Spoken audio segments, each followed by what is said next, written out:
The world does not work the way you think it does. Nothing is what you think it is.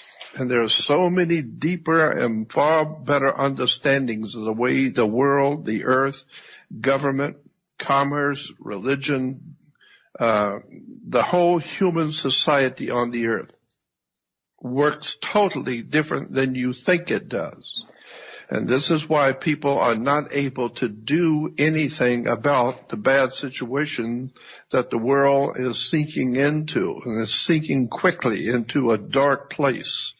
And the reason why is because the people of the earth, not just of my own country, the people of my own country, but the people of the world have no way of doing anything. They have no power to make anything happen. So the problem being, and the reason why America in particular has no power, we can cry and complain and we feel that we're free because we can go out on television and rant and rave in the streets with signs and talk about how how bad the system is, but there's nothing we can do about it. And the reason why is because knowledge is power. And without the knowledge of how things actually in point of fact work, then you're never going to be able to change or do anything to make it better. And I've said a couple of times before, if you own a Rolls Royce, but if you're out in the desert and it stops running, your air conditioning stops running and you're not going anywhere. Well, if you're not a Rolls Royce mechanic, then you're going to need help because you don't know how anything works. Well, that's the way America is today. The American people, along with probably the rest of the world, is equally as smart enough to know that the whole world is in trouble, the whole earth. But nobody seems to know where it's coming from. It's like the old, I remember a politician many years ago saying the situation in the world today is like a stereo when it first came out. I mean, it's all around you, but nobody knows where it's coming from. So that's the reason why I have been doing what I have for the past 56 years, personally trying to talk to people about how much they don't know and trying to point the way to where the information is so that for the first time, Americans, especially my fellow Americans, can understand how America works. And nothing is more further from the truth than how you think the world works. And so I've been trying to find the best guests that are far better at presenting this kind of deep and important material. And I've had many dear friends who are experts on this subject. And I will for sure be having more experts on this general subject of the occult or hidden way the world really works. But tonight I wanted to especially thank my guest for being with me because an incredible mind that he has and the way that he is able to explain deep and dark things. And I've often said that the world works on smoke and mirrors. Well, what does that mean, smoke and mirrors? Well, it just means that nothing is what you think it is. And this is why you keep butting your head up against the wall or a mirror, because you keep thinking you know what you're doing when you don't know what you're doing. So my guest tonight is named Curtis. And I've talked with Curtis before. I've actually had him on the show before, but I'm going to have him on more now because his kind of information is, I feel, very important. I don't know anywhere near what he does, but I know enough to know the subject matter is important.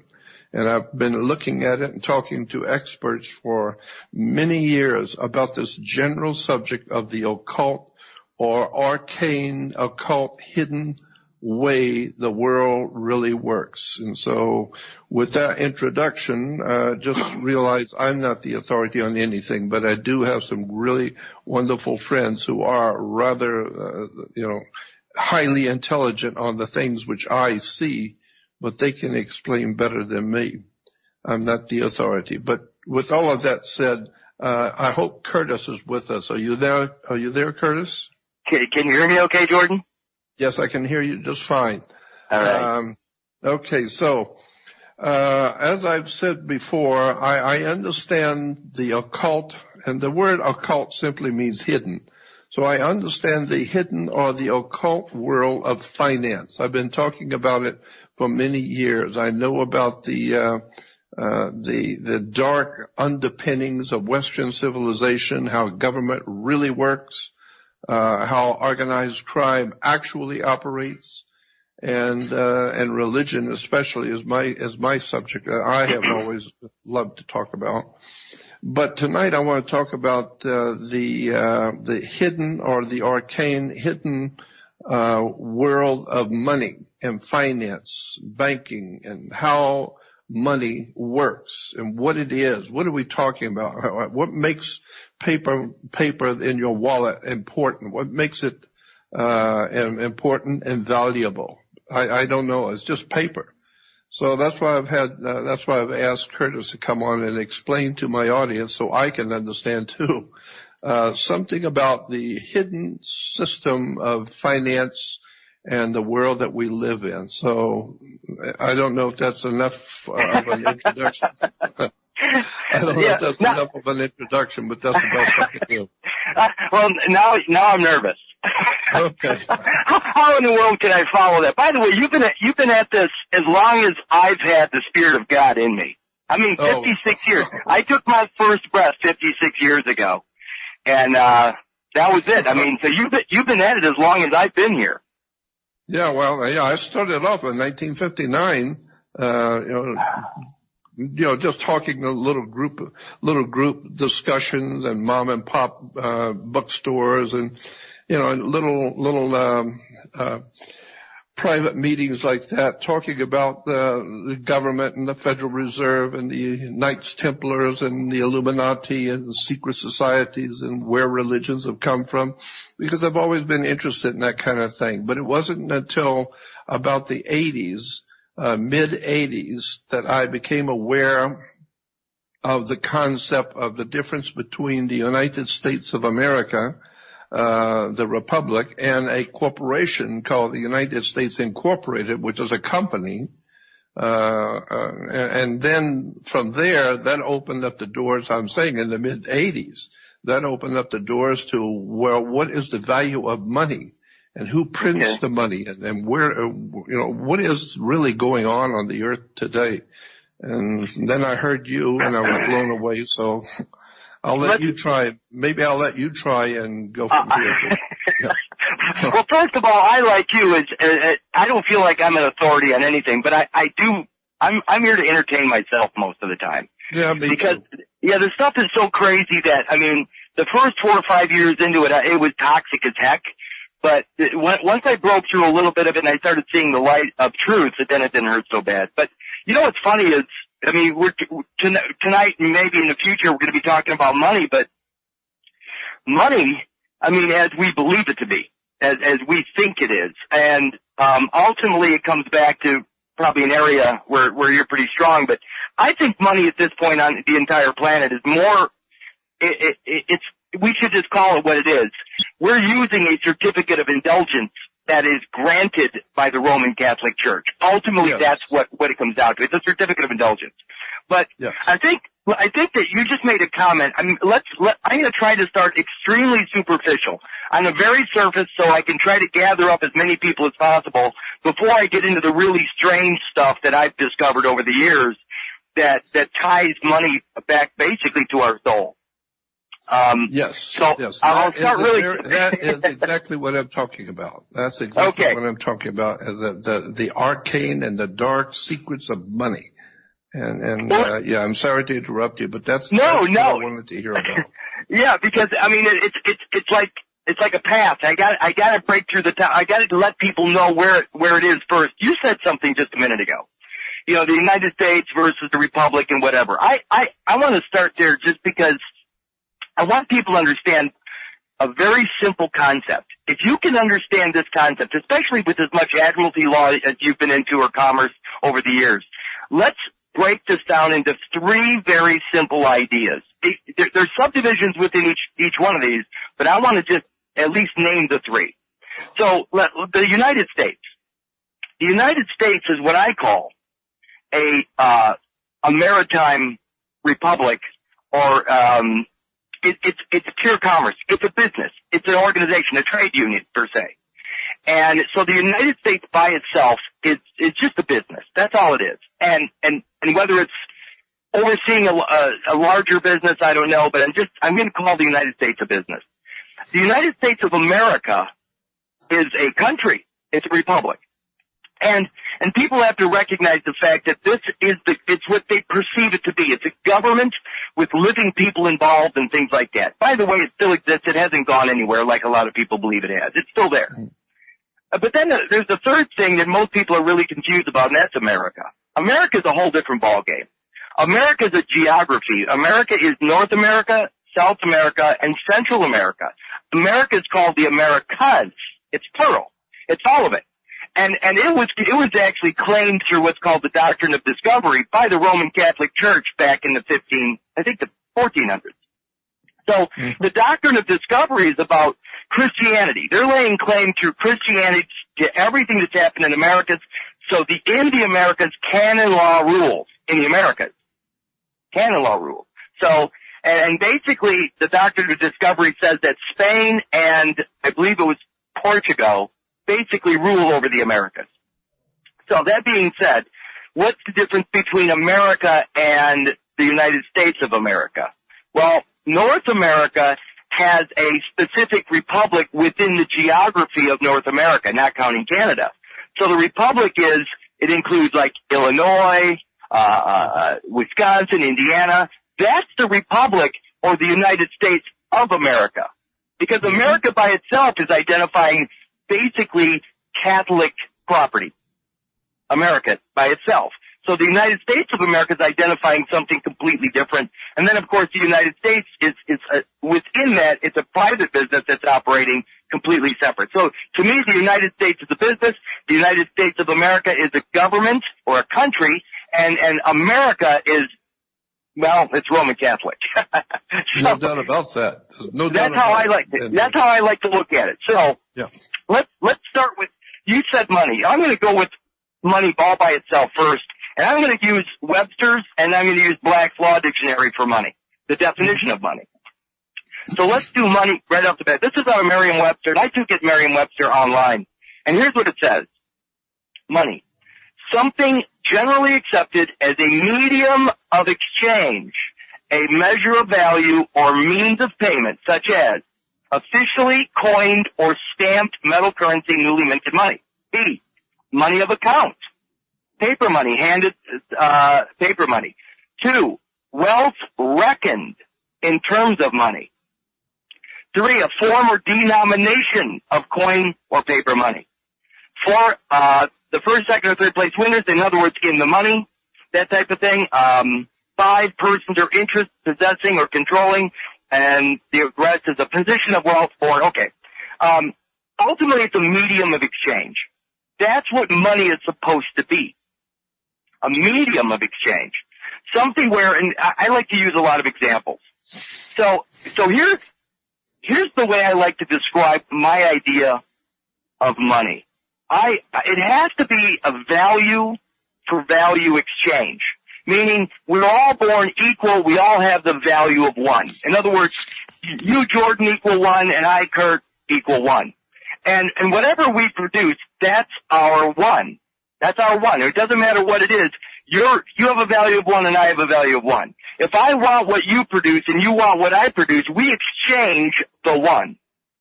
So you have my 1 and I have your 1. And we're both happy. In other words, there's no, I don't know, what's the word? There's no compromise. We don't compromise on that. You get all of my one and I get all of your one, and we're completely satisfied with that exchange. That's a one-to-one exchange. Compromise would mean that, let's say, you got 99% of what you wanted, and I got 100%. Well, I'm okay, but you still have an outstanding 1% where you're kind of unsatisfied. Meaning that's an open door. Meaning it's somebody that can offer you that last 1% could drive a wedge between your agreement with me, because they're going to offer you the full 100% you're looking for. I think of it this way, a compromise. Compromising in a marriage. I mean, if I say that my wife is 85% of what I'm looking for in a woman, that's not a very good position, is it? Because there's 15% out there that if I can find that last 15% in somebody else, I'm going to jump ship. I'm going to go someplace else. And so I don't believe in compromise. I believe that when you make an agreement, you're agreeing to that one-to-one exchange. Here's the problem with the system as it is right now, that I see it. It's an energy-based system. Whatever you produce through your ability to produce your energy, the fact that you're alive, the fact that your heart's beating, that energy exchange, your production with what you can do with your energy is traded for my production, what I can do with my energy. That's all it is. And what they've done is they've created a system to where there's a man in the middle, the middleman, who doesn't offer any energy at all to the exchange. He doesn't offer anything, but he takes out. So if you and I make an agreement, we're pretty good if it's just you and I, but if a third party comes in and says, listen, I put you two guys together, so I'm gonna extract 50% of the agreement. Well, then neither one of us actually have a true agreement because somebody came in and took or extracted energy. The easiest way for me to kind of explain this is, the Federal Reserve is the middleman. So here's a good picture in my head.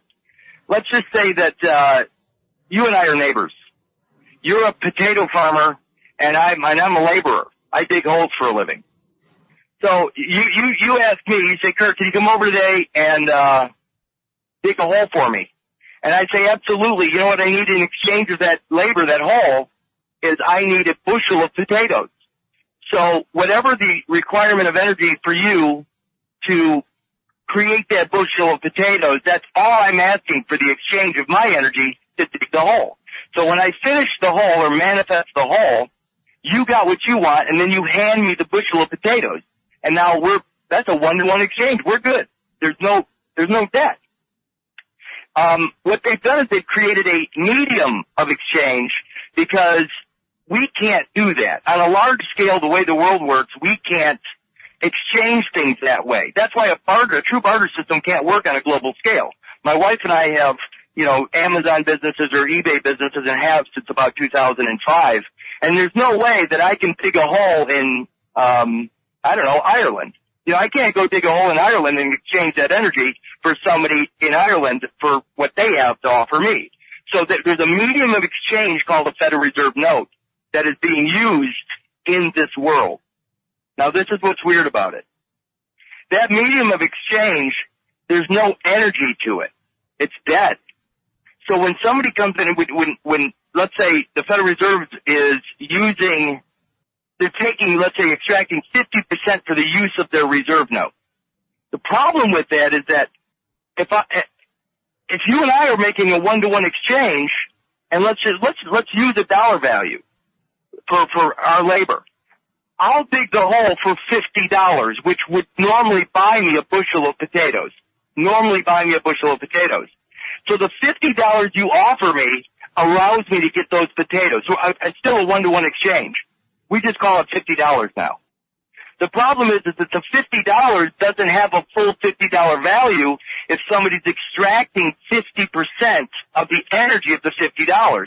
That means that if you give me $50 for me manifesting a hole in your backyard, if you give me $50, that's $50 because the Federal Reserve middleman took out his 50% share. The $50 you gave me now is only worth $25 in purchasing power. I lost 50% of my end of the deal because the Federal Reserve extracted its energy from that medium of exchange. So what you really have to give me, if we're agreeing to a $50 bushel of potatoes, you're going to have to give me $100 of Federal Reserve notes, because the Federal Reserve is going to extract their 50%, which brings it down to $50 in purchasing power, and I can still get the bushel of potatoes. See, that's what the middleman does. The middleman extracts the energy. They've done nothing. They've put in nothing, but they're extracting out a source of energy. So we can never actually make payments. We can never actually pay each other the way it's designed. If there was no middleman, if there was no usury, which is what it's really called, they call it inflation, but it's ultimately just usury.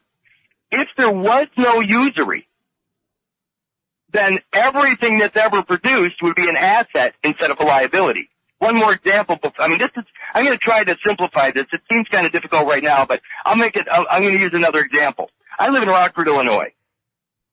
If the people of Rockford, Illinois decided to build a bridge, and they floated a bond or did whatever they had to do to finance that bridge, if there was no middleman when that bridge was built, the bridge would be an asset to the community. But because there's a middleman that has already extracted his energy, the bridge is never an asset, it's always a liability. In other words, it never truly gets paid for. Somebody is always owed money on that bridge. So the community doesn't have an asset, it has a liability. And that's kind of how everything is working around the world, is that because there's a middleman extracting energy from us, from each and every one of us, and I'll get to that later, but because of that, the system is actually, it's dying. Kind of like what you were talking about earlier. It's dying. We're not going in a good place. And there's no way to recover. There's no way to recover. We can't recover. The system has to be terminated in order for us to be okay again. So, anyway, the money, a medium of exchange is all it is. But I want to go to Black's Law right now and talk about, and use their definition real quick. So I just used Merriam-Webster. It just says something generally accepted as a medium of exchange. That's Merriam-Webster. Here's Black's Law. Black's Law says money in usual and ordinary acceptation means coin and paper currency used as circulating medium of exchange. There it is, medium of exchange, and does not. Here it goes. This is Black's Law definition of money. It says, does not embrace notes, bonds, evidences of debt, or other personal or real estate. It says legal tender, near money, script, wampum, a medium of exchange authorized or adopted by a domestic or foreign government as part of its currency. But it says money it does not embrace notes, bonds, evidences of debt, or other personal or real estate. So a Federal Reserve note is not considered money. Right off the bat. It's a note. I was going to say that it's not money, because even on the face of the dollar bill, it says this. How does it say it? That this is. I'm trying to remember how it says it, but basically what is on the dollar bill, it says this is to be used to represent money. This is not a dollar, but this is representing something. So it's not really money. It's just a paper representing something. Yeah, and ultimately, you don't have to go too far back to find out where the money went, and that's probably a good place to go, because again, money, it's just a medium of exchange that everybody believes or has faith in. Hence the full faith and credit idea. But you have to have the faith that, I have to believe that when you gave me that $50 for me to dig the hole in your yard, I have to believe that the $50 will buy my bushel of potatoes. I have to believe it will. But it doesn't anymore because of that middleman. And that's the problem, is that when we lose faith in that system will collapse. It will collapse. okay. Let me throw this in too. I think this is going right along with what you're saying, and I think it will help the audience too. Suppose and people have heard me say this before, but maybe some haven't. Suppose I want my office painted, and you are a painting contractor. So you come and check the job and see what's required, and you give me a price to paint my office of $100, say, and I accept. We're talking about commerce and business. And then you come and paint my office, and when you're through, you turn around, and what do? As a contractor, you hand me a bill, and the bill is for $100. Well, you just handed me a bill for $100. I reach into my wallet, and I pull out a $100 bill and hand it to you. So now you're happy because I paid you. No, I didn't pay you.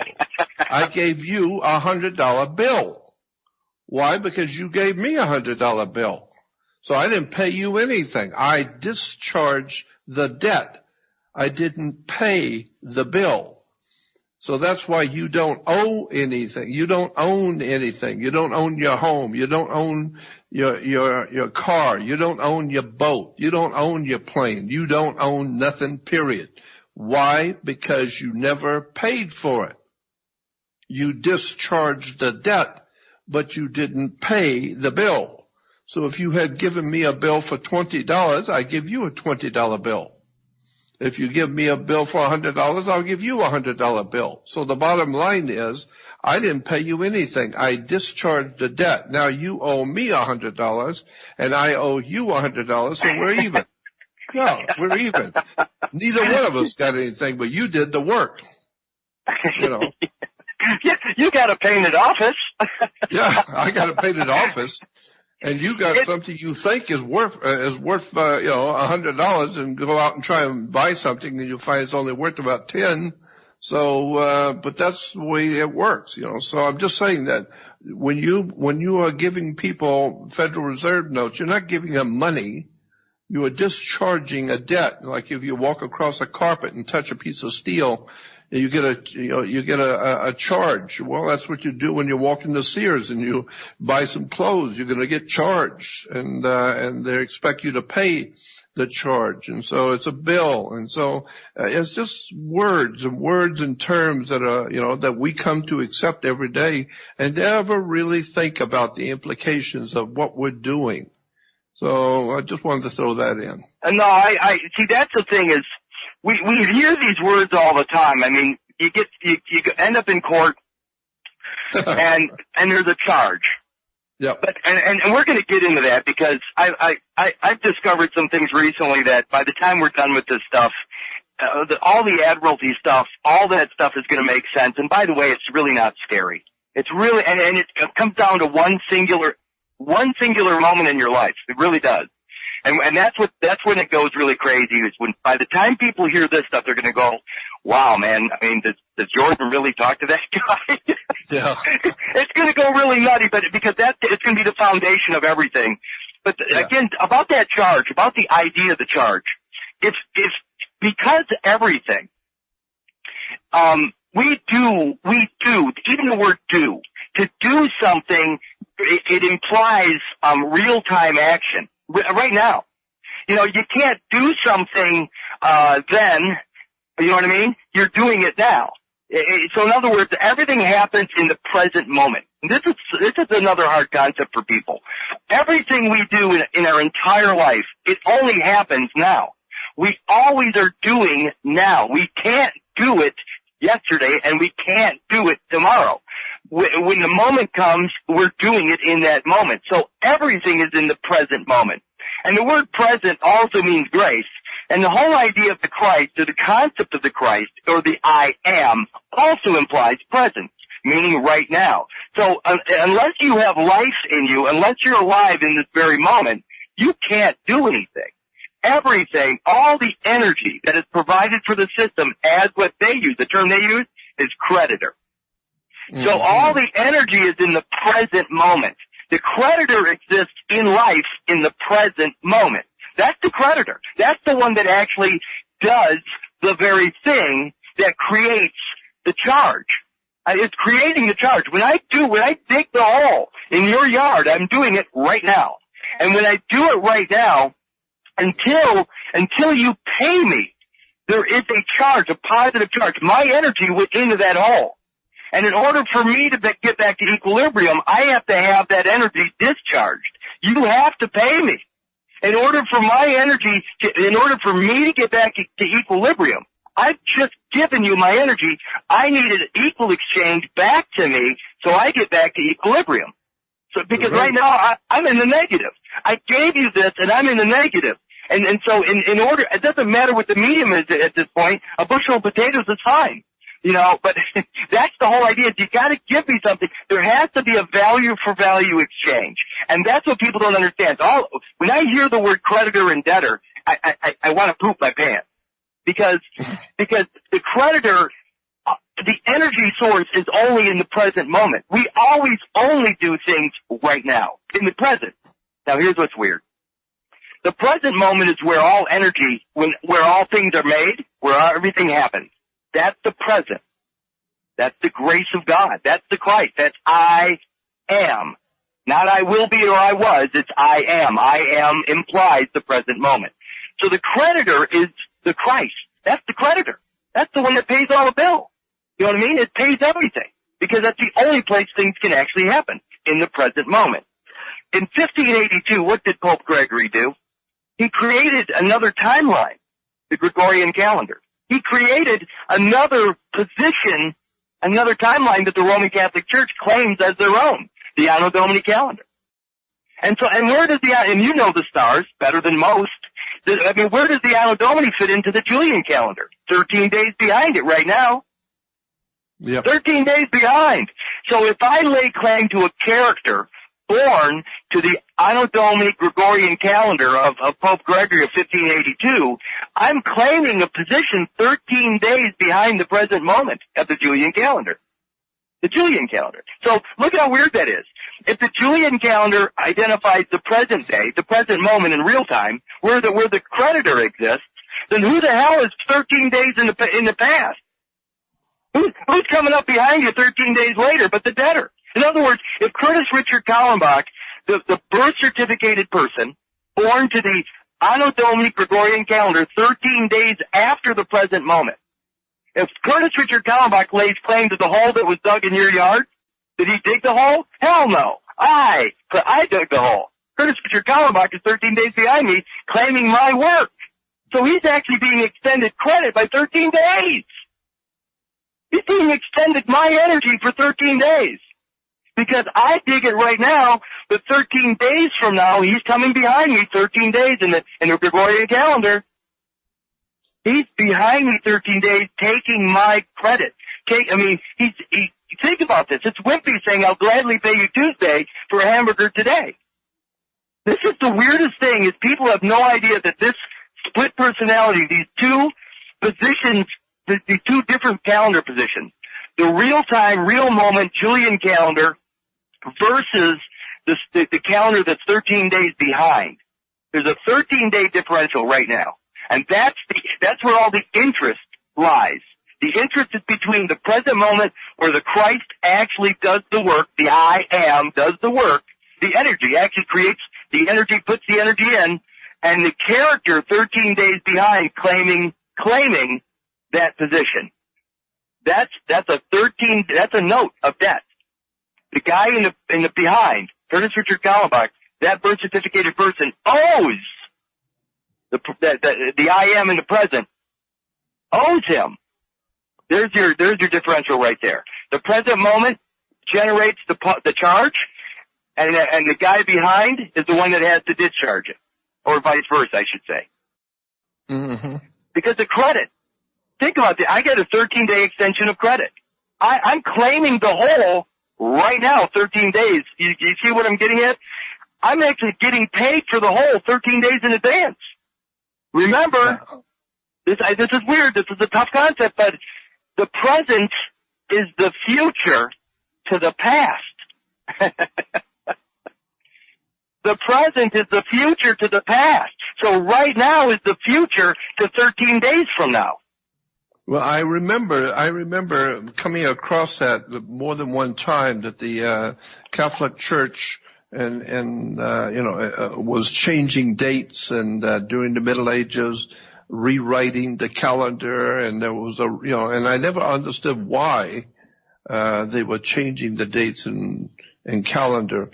But what you were saying brings up another interesting point, that your body is a biological battery. If it wasn't for electricity, you couldn't move. So it's biological electricity, but electricity nonetheless. And so you're a biological battery. And then if someone's going to charge you, then if you can't deal with that charge, then they will put you into a cell. And and so that's what a battery is. So you put the energy into a cell, so you're going to jail. And but that's exactly right. But look, if I do something in advance, I mean, if I get on a bicycle that's attached to a generator that's funneling energy into a battery, in other words, for future use, I mean, I could sit on a bike and pedal that thing and charge up that battery. So the energy from me, the biological being pedaling, created the energy that's in that battery, that's in storage in the battery for future use. And that's what I am. That's what the Christ is. See, the present moment is me doing the work, digging the hole in your yard right now. The funny thing is the Roman Catholic Gregorian Anno Domini character, 13 days behind me, is taking credit for that energy right now in his world, 13 days in advance. That's a loan. I mean, he's in debt to me for 13 days of my energy. But it's me. So I'm both the creditor and I'm the debtor through their character. I'm both. I'm both positions. I am the presence, and Curtis Richard Kallenbach is 13 days behind me. Yeah, I get the general gist of it. But the thing that stands out in my mind is I know that the Catholic Church did change the calendar, and there was all kinds of arcane or occult or hidden significance to the banking world going on, in the Vatican. Because remember, I'm saying this to everyone, remember the Vatican has dominated Europe for over 2,000 years. 1,600 years the Vatican has dominated Europe. What I wanted to say was that Rome has dominated Europe for about 2,300 years, starting with the Caesars of Rome, and then later about 1,600 years from backwards was the Vatican dominating Europe, and so therefore Rome is still dominating Europe. Now it's the Holy Father. Well, it's the same thing as the Caesars of Rome. But if you think about how Rome has dominated Europe for 2,300 years, and then for the past 1,600 years it's continued to dominate Europe, it's called the Vatican, which means that the Vatican and Rome has dominated Europe for 2,300 years. But what you don't think about is that Europe itself has dominated the planet for 2,300 years. And so all roads lead to Rome, period. Absolutely. And what is it that we're talking about money, but since it's only a medium of exchange, what is it ultimately that they're after? They're after the labor. Because the labor is the product, I mean, the energy of each and every one of us, whether it's your intellect, your product, the things, the articles, the things you put out, the knowledge you put out, that's a product of your brain, which is energy, and you put that product out, and that's through your labor. It's intellectual, but it's still labor. And that's what they're capturing through the medium of exchange, is the energy. It doesn't matter whether it's me digging a hole or you putting out a book. It's the same damn thing. And so they're capturing the labor or the energy or the productivity of man through a very simple mechanism. It really is, and it's our belief. It's our belief, and it's going to come down to something so horrifying. Ultimately, it's going to come down to the concept of believing in salvation, and I'll get into that too. By the time we're all done with this, because salvage, the concept of salvage, i.e., admiralty, a shipwreck, and salvation are one and the same thing. So when admiralty is the law of salvage, and of course salvation is the same darn thing. So we're gonna get into that, but I just want to be clear that that's the margin between the real here and now. Again, remember the word present and grace are the same thing. And I'm not a religious guy. And by the way, I'm also not a patriot. Because that's the separation of church and state. And you can't exist with the separation of church and state because the state is the father and the church is the mother, and you can't divide those two because you're a product of both. You have to have both, the divine masculine and the divine feminine, and your mother's DNA and your father's DNA in order to exist. So you cannot separate church and state, which is what they've done on paper. But again, back to this, this is such a simple idea. I have a tendency to make things really difficult. Well, I had a rabbi, not too many years ago make that point to me that, it says in the scriptures, to honor your father and your mother. And he said, your father is government and your mother is the church and religion. That's the implications of the scripture, to honor your father and your mother, meaning the one that gave you a presence on the earth is government, and not the one that created you, but the one that gave you a position on earth is your father, and the one that nurtures you with that position is the church and religion, your theology. So your mother and your father is the government and the church. And so, like you said, you can't divide them because they're it's mother and father. The Summa Theologica, the Roman Catholic Church doctrine, the stuff they use in seminary, Saint Thomas Aquinas. I believe that, and if people want to go to this, I've been at it long enough to remember the page number. It's page 4,995, the Summa Theologica. They actually describe what mom and dad bring to your life. Father brings form or status, standing, or position, your societal position. Of course. And mother brings substance, which is the material or the matter. So dad is subject, mom is matter, subject matter. So the combination of father and mother together are called subject matter, which is the res, or the existence of each and every one of us.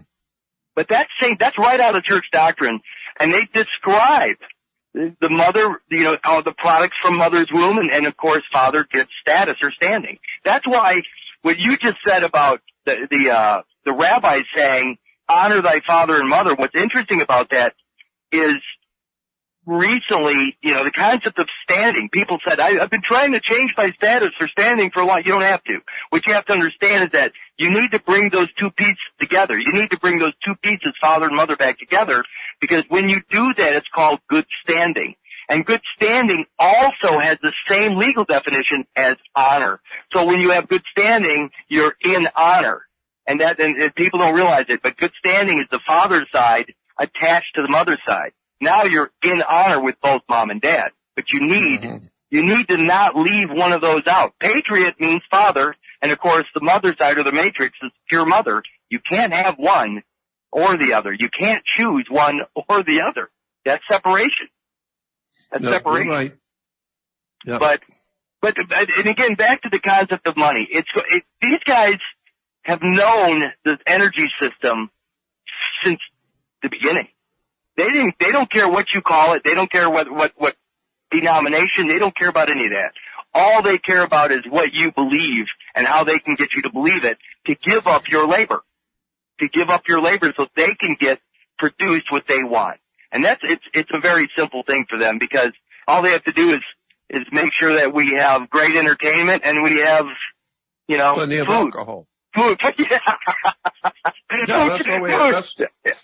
That's why we have liquor stores on every corner in every city. Every corner has a liquor store, and it's crammed filled with all kinds of alcohol and liquor and cigarettes and cigars. But it's it's pretty much on every damn corner. Why? Because we want to make sure that the people are drugged.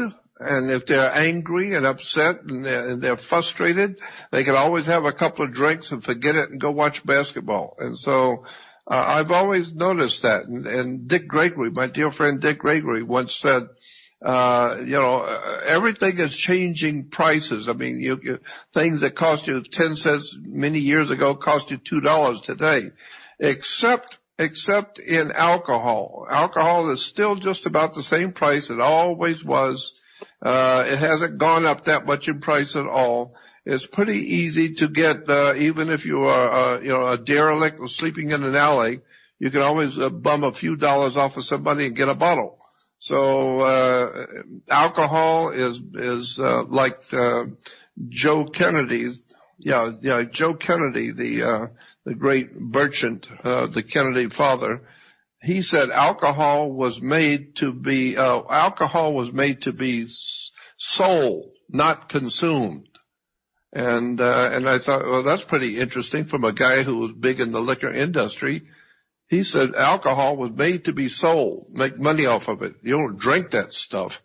And so, when I look at the way the world works, it's the same thing. Nothing is what you think it is. And when you start breaking down words and terms and like I always say, you have to go to court. Why do you go to court? Well, you play tennis on a court. And how do you play tennis on a court? You play with a racket. And so, and then you find out, no, the whole thing is a racket. And then you begin to see how, what is a bank? You have to put money in a bank.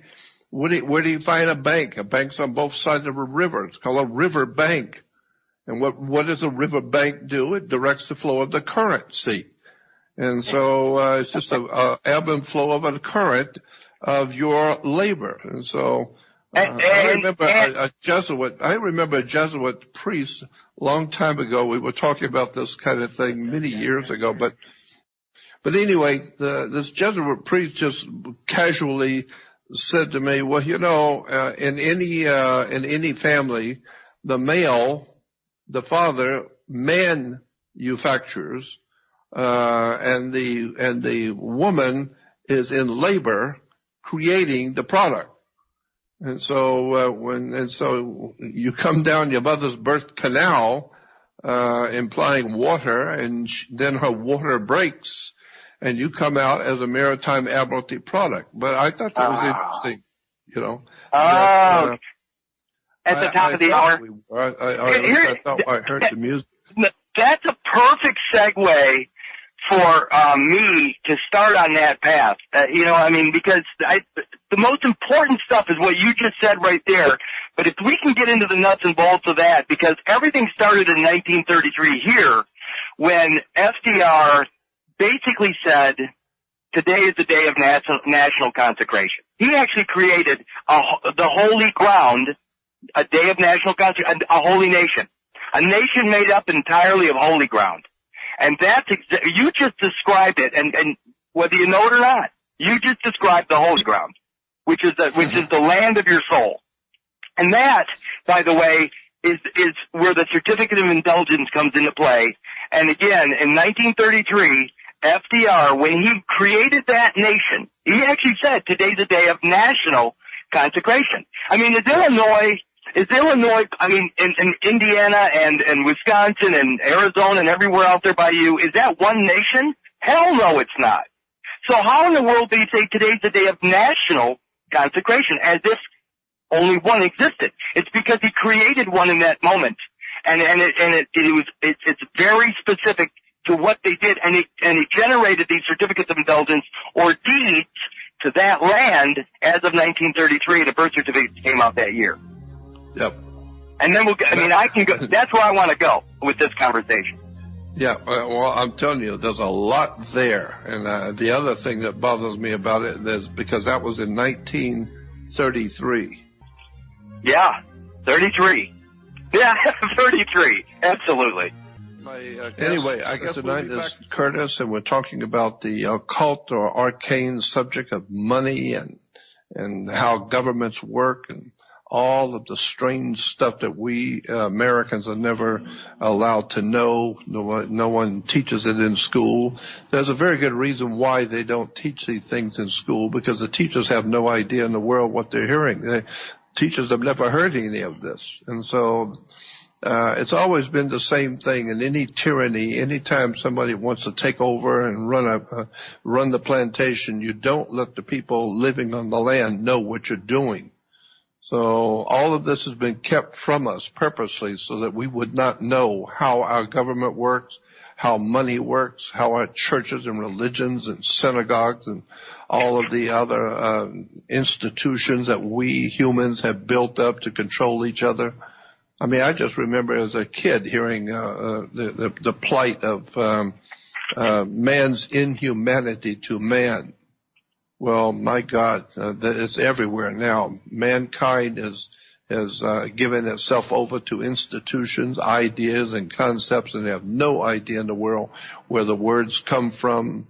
They're not able to fathom how money works, and we were talking about labor and how the church is always been in charge of your labor. Well, keep in mind, the church is there when you're born, when you get married, and when you die. So they bring you in, they nurture you while you're here, and when you leave, they own everything from day one. So the other thing I wanted to bring out too, that I feel is very important to say at this point, is that when we look at Washington D.C. and look at the history of that area we call Washington D.C., you can see we today, the Americans, U.S. is nothing more than a regurgitation, redoing of the Holy Roman Empire. Well, America is the ancient Roman Empire come back to life because, first of all, the history books will tell you that the center of power, the very seat of power in the Roman Empire was on a hill, and it was called Capitoline Hill. And today we here in America, we have a Capitol Hill.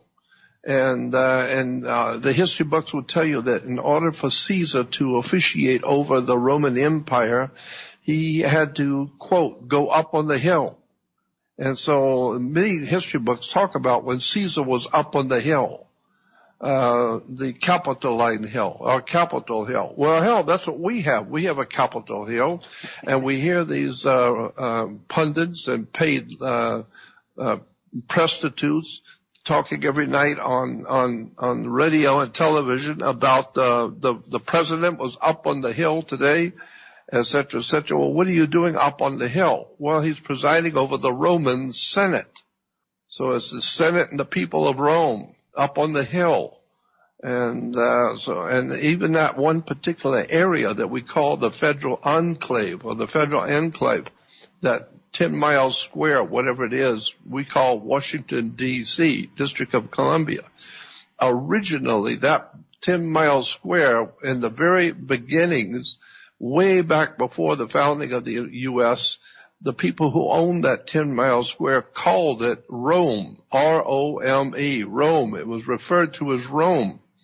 I just think it's interesting that they carved out a 10 mile square and call it Washington, D.C., and changed the name from Rome to the United States, to the District of Columbia. So what we're talking about here is not, I've said this before and I want to stress it again. We're not talking about a Jewish conspiracy or the Illuminati conspiracy. We're talking about the quite simple way the world works. Rome dominates the earth, period. All roads lead to Rome. So there's where we need to, get some correct understanding. It's an extraordinary story of betrayal and ignorance and ill-informed public that does not realize America is under a Roman Catholic domination. If you don't think so, go back and look at the words and the terms with the founding of this country, and especially all the obvious things. So there's on the web, under image, if you go on the web under image, you will see quite literally hundreds of pictures of the popes and cardinals and all the big shots in the Catholic Church are right in the middle of the American government. They are having dinner and laughing and talking and enjoying themselves in New York, the Empire State, and they are right in the middle of America's domination of currency, money, government. It's the Roman Catholic Church and the Vatican with its military arm, the Jesuits, who are actually behind all of this brilliant strategy and brilliant thinking that has given birth to the matrix that we in the world today live under. I believe it all goes back to Rome. Like I said, all roads lead to Rome. So that's my feeling about it. I was born and raised in the Catholic Church. All of my family were Catholics. I'm not saying the Catholic people are bad. I'm talking about the history of the corporation, the history of the operation out of the Vatican. It has nothing to do with the poor Christian and poor Catholic people. I'm talking about the business of religion. And this is why the mafia, all so close to Roman Catholicism and the Roman Catholic Church, the mob always talks about is just business. And this is why every time some big shot mafiosi dies in Chicago and New York, the Catholic Church has major big burial services and all kinds of accolades from the Catholic Church about what a wonderful man Al Capone was, what a wonderful man all of these great organized crime figures. They're all buried in with the Catholic Church. So, like I said, the church is there when you're born, when you get married, and when you die. The church dominates the world, period. And so that's what I want. And all of this was dreamt up by Jesuit theologians and international gangsters out of Europe. All of these concepts we're talking about tonight, very, very dark stuff. But you have to understand the church is involved in Europe for 1,600 years, and that's where all of this stuff comes from. America is merely the latest rendition of the Roman Empire. And I hope Curtis is still there with us. I love this. And remember that Ignatius Loyola, the guy that probably founded the Jesuits, remember what his entire goal was. His goal was to capture the soul of man. Yes, I remember reading that. I remember, and you know what? I thought about that. I don't know if they do it anymore, but there was a time when a baby was born while it was still in the hospital. The mother was in, quote, laboring to create the product that her husband manufactured.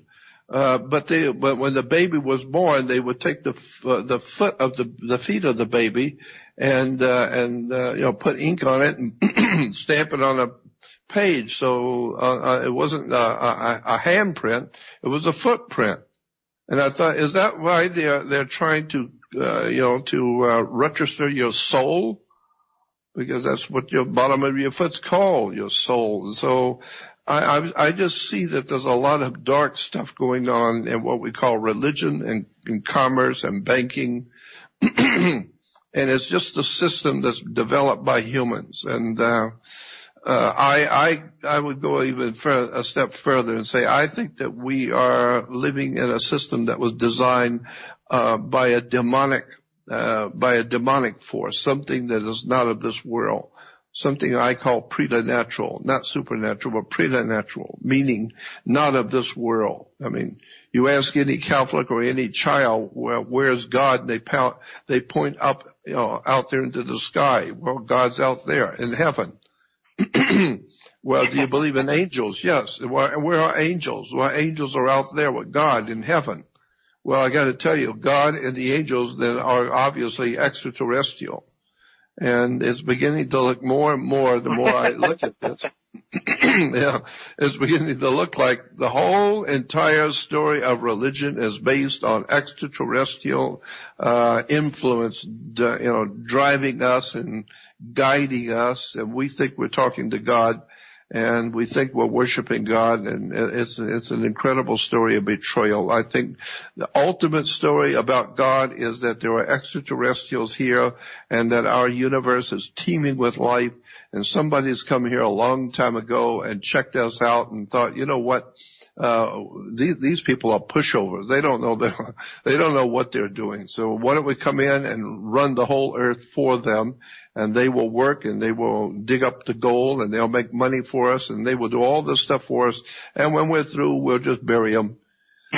So that's what I think is going on now. I think that we are being led by extraterrestrial or higher intelligence in the universe. I mean, I don't care if you want to call it God or whatever you wish to call it, but all the ancient religions of the world recognize the fact that there's a higher power in the universe and there's a higher power in our life. And so that's what we're really up against. And unless people realize it and realize the church today, the whole Christian church, Judaism, and the Muslim religion are all three part and parcel to something very, very dark and something very big and very old. And we need to wake up and find out your life, your money, your banks, your educational institution, everything that you depend on in your country and in your life has been manipulated by a higher power. And that's why I love to be able to bring to people the knowledge about how this stuff really works. And again, I want to thank Curtis for trying to help us to understand a very dark subject. Jordan, what's the if you, off the top of your head, I already know what I'm asking, so I already know the answer, obviously. But you're familiar with the circumpunct? Somewhat, but I don't recall. Okay, the circumpunct obviously is it's a circle with a dot in the middle. Okay. Okay, that's a circumpunct. One of the oldest symbols for God ever. Was the circle with the dot in the center?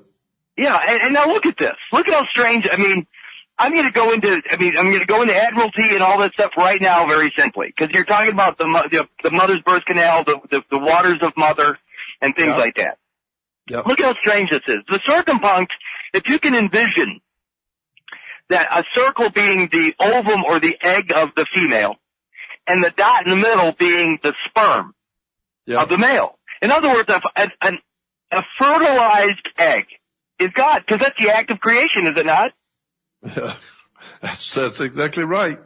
It is. So just the concept of fertilization and creation is an act of God all by itself. What's really funny about that circumpunct, or about a fertilized ovum, is that it's the only time ever where the male and the female actually they share the same time and space.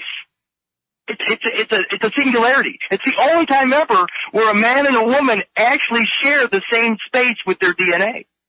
Yeah. And I get that. I understand that. That's really interesting. And so when Heavenly Father, and I'm going to get kind of gross here for a second, comes down and plows the field of Mother Earth. Well, no, but listen, that's exactly where the concept of God the Father comes from. You better believe it. Back into the Babylonian, Sumerian, and the ancient Egyptian systems, especially in India and the Hindu system, one of the main names of God in the ancient Hindu was a God named Rain, R-A-I-N, Rain. And that was a name of a god, and he was referred to as God the Father. And he was impregnating Mother Earth with the sacred fluid. And so when he would impregnate Mother Earth with the sacred fluid, which we today call rain, and therefore she gave birth to all kinds of life, because God the Father had impregnated Mother Earth, Mother Nature. That's where the whole idea we get of God the Father. I mean, when you get into religion, there's another whole subject we could spend all night on where these ideas have really come from. It's an extraordinary story of how much we don't know about our religions and government and commerce and all the rest of it. But let's get back to what you were saying. I just wanted to make that point that Rome is still alive. We call it America. So, and Washington, D.C. is still the Roman Empire. And The position that I was there in England, to York, England, where you see the statues of Caesar in front of churches and buildings. Well, that was the main headquarters for the Roman Empire when they went into Britannia, was the city of York, England. And so when the Vatican and all of its international banking cartels and all this dark stuff was moving to the New World, they came to the New World, which is us, and they set up their operation, call it New York. And so New York was the empire, and the Empire Strikes Back. Now we're getting into George Lucas and Indiana Jones and all that. It's all one story. It's all very deep, very dark, and very mystical, but fascinating for me. I love this kind of research, but it really does imply something very, very evil is afoot. It's the greatest story ever told. Yeah, it's the greatest story ever told. It's not the greatest collection of historical facts. It's a story. And once you understand the Bible is a story, it's the greatest story ever told. But once you begin to see what the story really is and see how it's a metaphor, then it becomes really interesting. Now you're seeing maritime admiralty law. You're seeing all the court system. You're seeing the labor, the control of labor, like the mafia. The mob is very big on controlling the labor unions. The carpenters union, the painters union, and the Soviet Union, and now the European Union. And where was the European Union, the paperwork for the European Union signed? Where was the official day and the official signing of all the different governments in Europe come together to sign the European Union? If it wasn't in a church, in a Vatican, in a Catholic church in Rome. The pictures are there on the web. You can see it everywhere. Yeah, all the big nations sent their presidents and all their officials to Rome, to a very big, beautiful Catholic church, where they, up on the altar, they were sitting there, all the officials of European, setting up the European Union, and they were signing all the papers with the cardinals and all the church officials there. So this whole idea of the European Union is a Vatican fascist Nazi operation, big time, in your face. And there's all kinds of proof of that the European Union today is nothing more than a Nazi Vatican operation to reestablish the Holy Roman Empire over the whole earth. But you can't do anything with the whole earth unless you get rid of America first, because it's the biggest guy on the block. And that's why we're in so much trouble. They're trying to destroy the American ideal, the American people, and put us into prisons and put us into stupidity and ignorance so that we don't understand how our money works, how our government works. The whole thing is really a terrible shame. So yeah, but it's funny because what I've kind of discovered over time was through the words of the Pope himself. What's funny is when I want to get my way, I use the Pope's words. I always use the Pope's words because I can see where I can agree with it. I mean, I did it in one of my son's cases, court cases. I used the Pope's words, and believe it or not, they used the word innocent. My son was found innocent because I used the Pope's words from the position of father. So I used the Rerum Novarum that was written somewhere around the 1880s by the Pope claiming the father position over my son, and because I claimed to be the father, my son was actually found innocent. And it's strange because the Pope is claiming to be the father of the entire planet, basically, because all the children are ultimately illegitimate or bastard children, and they are. In fact, I'm about to prove that. One last thing I'll say before I get into this, because it's kind of fun. You'll like this, actually. But if people that are listening to this right now, if they're near their computer, type in Vesica Piscis, that's Vesica, Pisces, Piscis, as in Pisces, the stars, Vesica Piscis, and then type in Washington Monument. What you're going to see is an aerial view of the Vesica Pisces. And the Vesica Pisces is where two circles intersect. Yep. And what's funny is that the Washington Monument as a phallic symbol is coming right up through the vagina.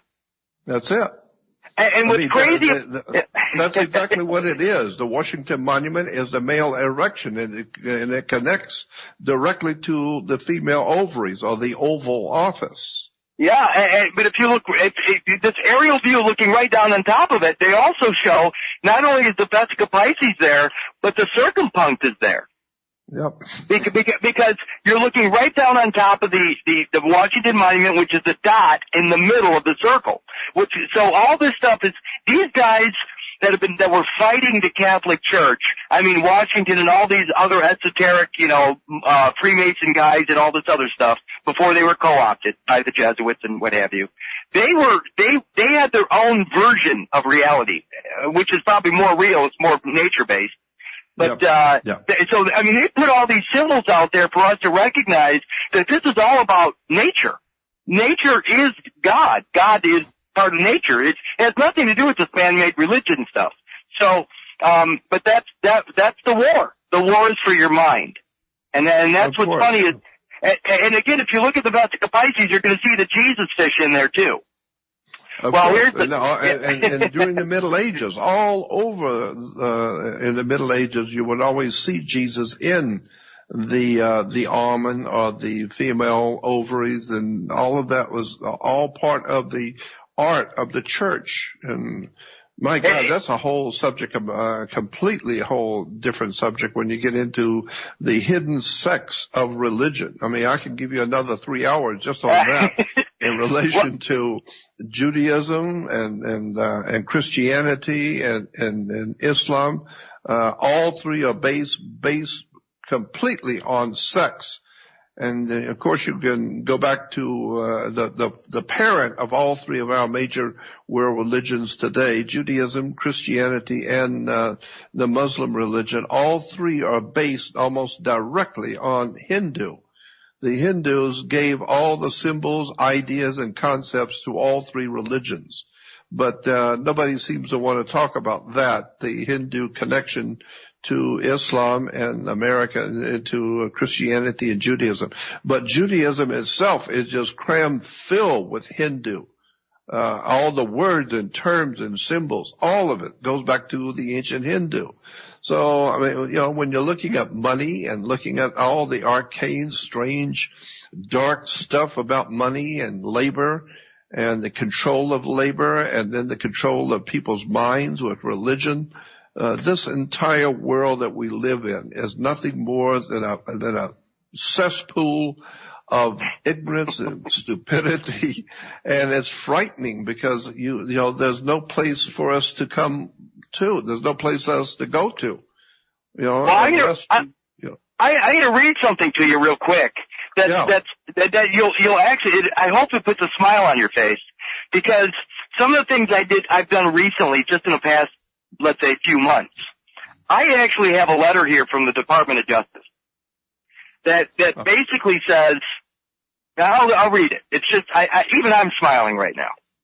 It says, and this is from the Department of Justice, by the way. It says, "Dear friend."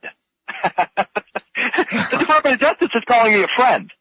Oh, yeah. Which means I'm not an outlaw. So, and very few people, I've only seen this like three or four times in my entire life where somebody was considered a friend by the federal government and Department of Justice. Look at this. It says, "Thank you for your recent letter to the Attorney General. We reviewed the information," and by the way, the information that they reviewed was my birth record. My birth record. And something I said about it, which is going to lead me up to this certificate of indulgence here. But it says, "We reviewed the information you provided, and it appears that this matter does not involve federal law and or the Department of Justice." So the federal government is I'm no longer an enemy of the state because of something I did. How crazy is that? I've heard about this, but I want to know more, because I've heard this before, that you as a U.S. citizen are considered to be an enemy of the state unless you are actively engaged in military and law enforcement.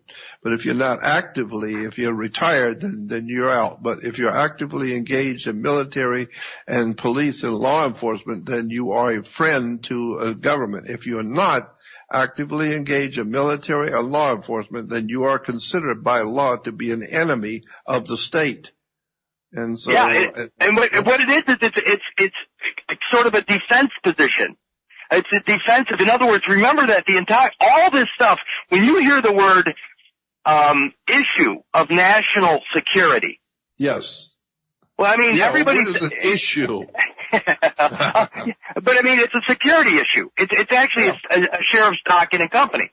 So it's an issue of national security because the financing of the United States is the security of the United States. So this is not about, what people think it is. An issue of national security can be a guy wearing fatigues overseas, or it could be a stock share for a corporation. An issue of but it's a nation. It's a security issue for a specific nation that FDR created in 1933 when he said today is the day of national consecration. So he created a holy ground, a place where deeds would be issued for holy ground, and that's what the birth record is. It's a deed to basically holy ground, the land of your soul.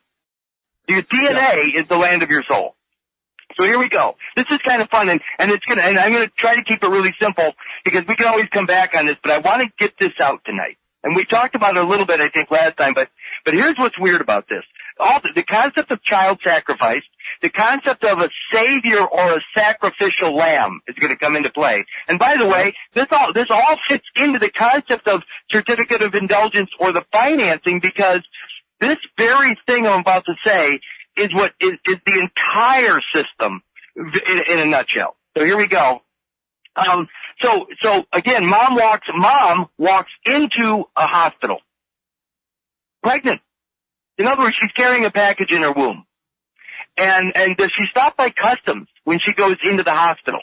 Of course, you know enough about the Knights Hospitalers or the Knights of Malta to know that they were there to receive Christian pilgrims, correct? Mm-hmm. That's right.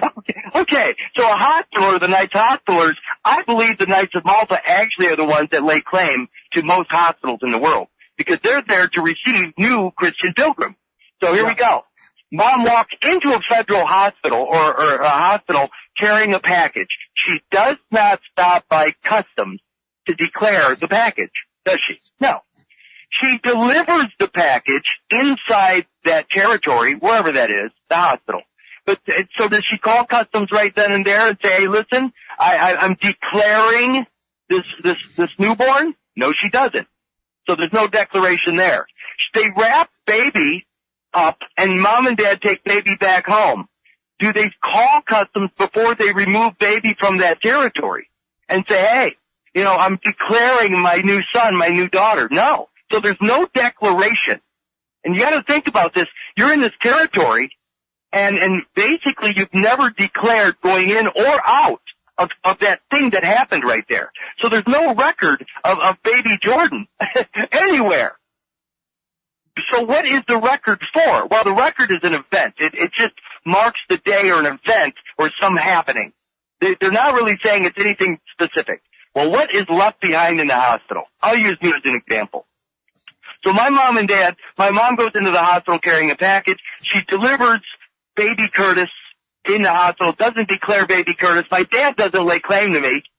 Nothing happens. They take me home. There's no record of me even existing at this point. But what does my mom leave behind in the hospital? She leaves three things. She leaves some paperwork that has a title, Curtis Richard Kallenbach, on it. She leaves that behind. She also leaves some DNA. In other words, the very essence of my existence, the fetal tissue. It's called afterbirth. And so she leaves behind my fetal tissue, and she leaves behind her maternal afterbirth. So inside the afterbirth, there's two different DNA.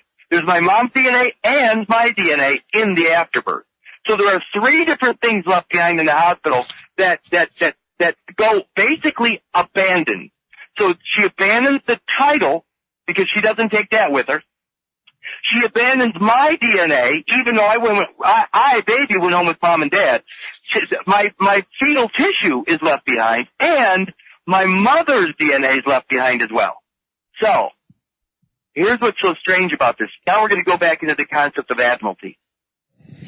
My mother's DNA, I'm going to back up a little bit here because we don't have a lot of time, but we have enough time for this. We're going to go back to the idea of the circumpunct, the circle with a dot in the middle. When my dad's sperm fertilizes my mother's ovum in my mother's womb, that is the beginning. That's where my father's DNA and my mother's DNA blend, and through dedifferentiation and all this other stuff, it becomes unique DNA to me. It becomes my DNA. Is it my father's DNA? No. Is it my mother's DNA? No. It's unique because it's a combination of both, and it's my property. That's the first of my kind. That's the beginning of my existence. So within 21 days of that, it's called a zygote at this point.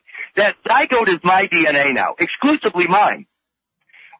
Within 21 days of that fertilization, the heart, there's enough of a heart there to actually receive a signal from wherever that signal comes from. The Pleiades, some star system, I don't know, and I'm not going to pretend to know. But the heart starts to beat when it receives that signal. So you got 2 different things happening here. The beginning of the new DNA, which is the fertilized ovum or the zygote, and now you have a separate heartbeat separate from mother's. There's the first of the zygote, then there's the beginning of the heartbeat, and then finally, when baby comes out of the womb, there's the first breath, which is called an inspiration, or the breath of God enters the baby, separating baby from mother completely. So that, it's the separation from mother that is the beginning of your time in this realm on this earth. It's the first breath that is when you are completely separate from mother. Now here's what's crazy about all that. That's baby. What about the afterbirth? What happens to that? That's what's left behind in the hospital. Baby goes home with mom and dad, never to be heard from again, until they need to call baby into court. But the point is that the afterbirth, the fetal tissue, is an exact, it's my DNA exactly. So that also appears to have been abandoned in the hospital. And my mother's DNA. What's interesting about my mother's DNA is that my mother's DNA is not a combination of mom and dad, is it? It's just my mom. Yeah, this is where it gets nutty. I'm going to go biblical on you. My mother's DNA is born to a virgin because no biological earthly father had anything to do with the birth of that maternal afterbirth. When it came out of my mother's womb, they call it born alive. Legally, it's called born alive, and it's a separate legal person. So that child, that legal issue, the maternal issue, has no earthly father. It's an immaculate conception. It's pure. It is. I know it sounds funny, but that's Jesus. That's the sacrificial lamb. It's not born of an earthly father, and it is sacrificed. That's the sacrifice. That's the child sacrifice that they're still making, by the way. It's not the baby that's sacrificed like a lot of Christians are screaming about. It is the actual afterbirth that is sacrificed. Does that make sense? Yes, it does. Yeah. And that's my mother's DNA. Because the Roman Catholic Church does not lay claim to the product of mom and dad. They only lay claim to the female. So my mother's DNA is only passed on between females. In other words, the maternal afterbirth is a product of what's called the mitochondrial lineage of mother to mother to mother to mother. There is no biological father in the mitochondrial lineage. It's all female, which is the Roman Catholic Church. In other words, it is the female church. So the maternal afterbirth is the only part that the Roman Catholic Church is claiming. They're not claiming baby, and they're not claiming the fetal afterbirth tissue. They're only claiming the vessel, the tissue itself, from my mother. And that's the problem, is that the title left behind in the hospital, Curtis Richard Kallenbach, Curtis Richard Kallenbach can go either for my mother's DNA or the fetal tissue. And by the way, the entire banking system is built upon this, because it's built upon the sacrifice, the sacrificial lamb. That is what the entire, the certificate of indulgence is based upon. So when you have that vessel, when you have that DNA on your side, you have Jesus on your side, and it basically is an indulgence. It pays the bills. There's no outstanding debt. Remember, Jesus died for your sins. That's right. Yep. And that's what this is. If you know how to reattach to that vessel, if you know how to pull that vessel back into your world, then Jesus is in your world and acts as that sacrifice. And I know this sounds funny because I'm not a religious guy, but I'm talking science here. That maternal afterbirth is the full discharge of everything you do in your entire life. But it has to be connected to you. If it's not connected to you, it becomes all the problems in your world. If it is connected to you, then you're basically safe. It's you got to think of it as like a ship that is out there, and it finds you in the Sea of Commerce, and it pulls you out of the water. I mean, doesn't Jesus walk on water? That's right. Mm-hmm. Just like a boat stays on the surface of the water, a vessel stays a boat, and that's exactly what happens. I believe that the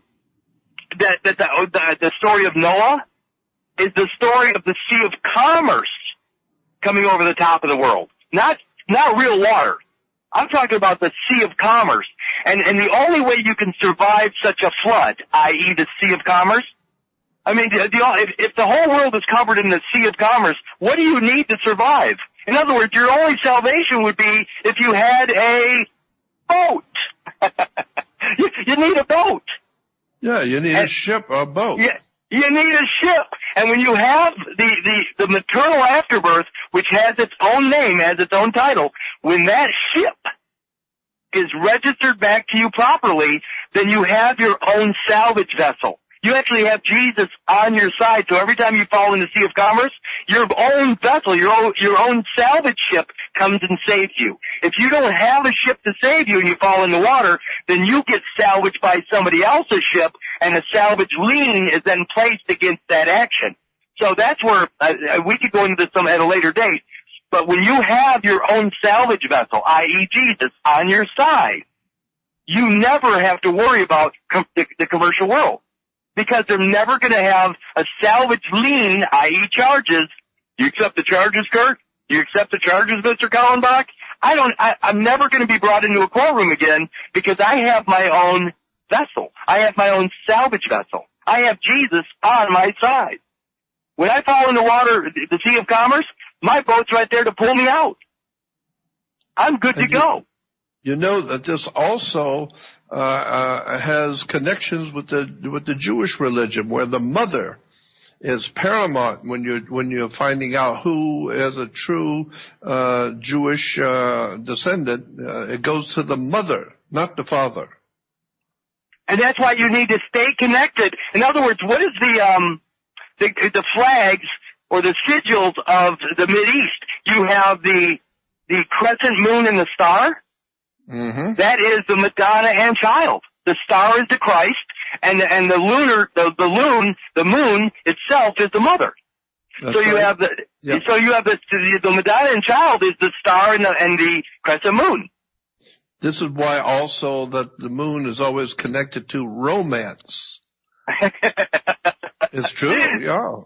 Because the moon is a romantic, meaning romance, with bringing in women and romance. the moon. And of course, the moon has a lot to do with the woman's periods, and it draws water. I mean, all of this goes back to ancient religious occultism in the Jewish world and the Middle East and the Roman world, especially in the Greek and then Roman world. And all of this implies that there's a bigger picture on how the earth works and how the world runs, and what banks are, what police are, how all of this stuff is connected behind the scenes. And that's why I'm always saying on all my shows that you really don't appreciate how the world really works until you get someone who's explaining all the dark intricacies of the way we live and the way we live life, with the words and the terms and the powers that are over us. It's a world of knowledge that most people will never be privy to know about. You just said something right there. And early, right when you were starting the show tonight, you said knowledge is power. What people don't realize is that the word information, if you go into the Black's Law Dictionary, you'll see that information and the word knowledge are one and the same. And information is exactly what mother signs when she's filling out those forms. She becomes the informant. So she's creating the very information that provides what?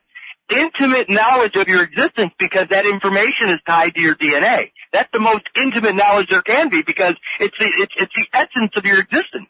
It's the knowledge. It's knowledge of your essence. It doesn't get any more intimate than that. So the word knowledge and information are one and the same. So again, knowledge is power, but what they have is all of these deeds, this paper that identifies you through your DNA. If you don't recollect it, if you don't collect it, if you don't bring it back into your world, it's out there in the public. And what I call it is I call it a public easement. If you abandon your DNA to the public, you become a public charge. You do. We do. We all do. If we don't reclaim our DNA, if we don't get that back into our possession, if we don't occupy our own bodies, so to speak, then we become a charge to the public. And that's the problem here, is that instead of running away from the name, what we have to do is understand how to reclaim our lives from the church. Think about it this way. It's almost like a basket being dropped off on the steps of the church, an abandoned child. That's kind of what this is like. If we don't reclaim our lives, we're always under the care of the church wardens. Always. Right. For our entire life. Yeah. Well, I guess the following question would be, how is this possible to do this? Because I understand the basic concept, but where would you start to learn how to do this, to get your life back, given back to you, and your freedom? Well, between you and I would help you do it one-on-one. Yeah, I know. I know, but I mean, for anybody else, I mean, if they want to go to my website and start and learn some of this stuff, they need to go there and they need to invest a little bit, just like this. I mean, I've listened to your stuff for years, and that's the only way I got to where I am. I mean, I had to let go of a lot of ideas, so I had basically the eyes to see. I wasn't tainted anymore by a belief system. And that's what the first thing you have to do, is get rid of all your belief system. But the reality is this is all mechanics. It's all mechanics. The only one that has a right, when you go back to the very first cause, which is that zygote, the fertilized ovum, the very point where you were created, that's your paramount claim upon your existence. And by claiming that moment, you also own all subsequent happenings. So if you go back to the very first moment and claim that DNA, then everything that you produce through that DNA, which is the capital and labor of your existence, is called industrial property. When you claim that, nobody can make an alternative claim. The idea that this weird trust exists, that there's this Sedequet V trust from 1666, trusts don't exist when there's a singular owner. So everybody that wants to talk trust with me, they need to just back off, because there is no trust when there's a singular owner. So my question to you, Jordan, is how many people own your life? How many people have a legitimate claim upon your life? Only one, and that's you. So if there's only one owner, there is no trust.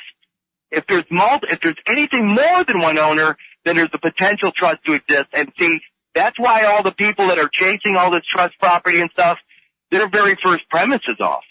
If your first step is in the wrong direction, I don't care what you find along the way, it's wrong.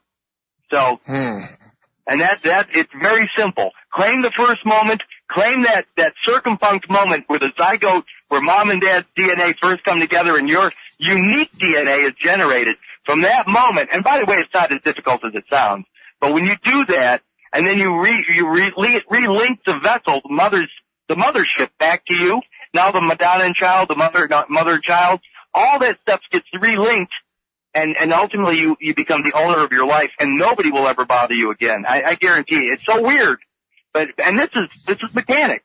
It's not a belief system. It's just mechanics. So do you have information on your website that is written that people can sit and read and try and figure it out for themselves? Yeah, absolutely. In fact, this letter, everything that I've ever done is available at that site. And again, I'll take people one-on-one, and you would be a special case for me anyway, just to get your stuff done. But anybody else, they can go to, www.curtisrichardkallenbach.xyz and start listening to this stuff. Seriously, just start listening to it and change the ideas about religion or change your ideas about patriotism. None of it exists. It doesn't exist in nature. Why would it exist in reality? It doesn't.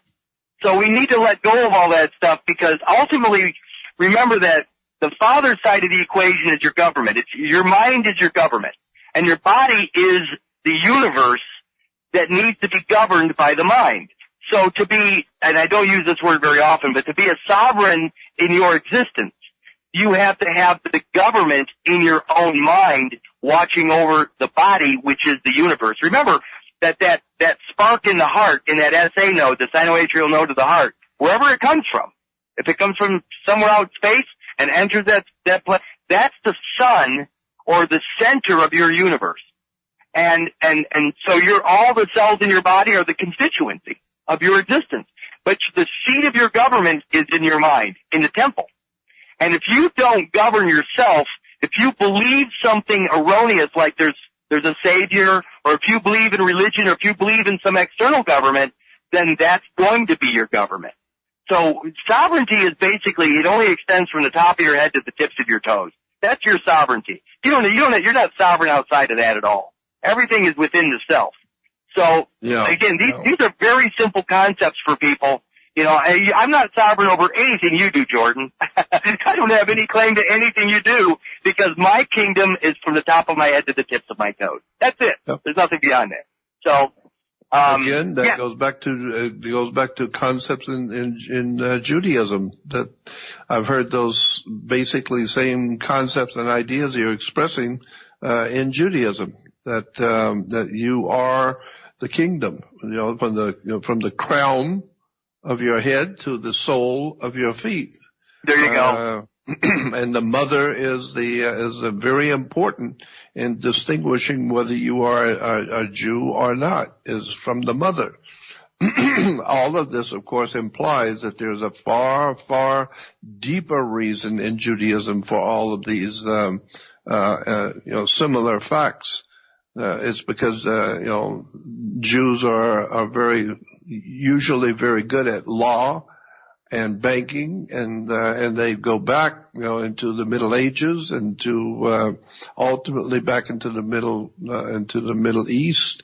And all of this is based on law, on commerce, on labor, on human beings. And of course, I have found out that our physical bodies are a security for the corporation, and Anyone who works for a company, no matter how big the company is, like Ford Motor Company, for instance, if you're working in Africa for Ford Motor Company, it doesn't matter. You're still a Ford Motor Company employee. It doesn't matter where you are on the earth. Well, if you take all the people who work for Ford Motor Company or General Electric or anything else, if you take all the people, period, the people who sweep up at night to the president of the company, you are all members of the Ford Motor Company family. And therefore, in law, the whole group is referred to as the body social. The body social of the Ford Motor Company is everybody who works for it. It's called the body social. And therefore, if you are doing your job and they're using your body on the stock exchange for commerce, then you are a security for the body social.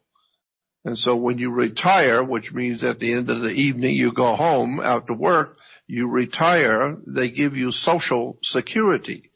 No, you are the security for the body social. So they're not giving you social security. You are the social security for the corporation. And so, I've been aware of hundreds of little interesting tidbits like this, and then to hear you explaining the even deeper, facets of this incredible world that we live in, we'll have to do it again. We'll have to come back on and do another couple of hours. And I really want to get into religion with you, especially into the Old and New Testament, as it applies to maritime law, international business law, corporate law, and how the religions of the world are very heavily involved. I mean, this is why churches are divided into denominations, like 50s and 100s and 20s. Oh, my God. Yeah. Well, here, one last thing I'll say this is for people just to wet their whistle on the weirdness of even belief systems. The Jewish calendar, because I started with some of the calendar ideas tonight. The Jewish calendar today says what? The year is what? 5776? 5,776? That's the Anno Mundi calendar. That's the Jewish calendar. The Anno Domini calendar says it's the year 2017. That's like 3,760 years apart. So the Jews are in the future by 3,760 years because that's where the Old Testament carries them. The New Testament says it's the year 2017, but that's 3,760 years in the past. That's just, I mean, again, these are just arbitrary calendars. We live in the same moment, but the point is that they get to look back at us and go, we can control the past, yeah, but it's all on paper. It's all on paper. Let me ask you this. Tell the audience very slowly where they can find your website and how to contact you. This is very important that people do this kind of research on their own. And if you've got all the great stuff there on the website, then tell everyone where to find your website and how to contact you or whatever. Because I know there are going to be a lot of smart people who want to follow up on this. So tell us where to find you. There's the only website right now that I have up and running, it's been there for quite a while, is www.curtisrichardkallenbach.xyz. Everything's there that they could possibly want. And of course they can contact me directly through that website or just go and email me directly at curtiskallenbach@gmail.com.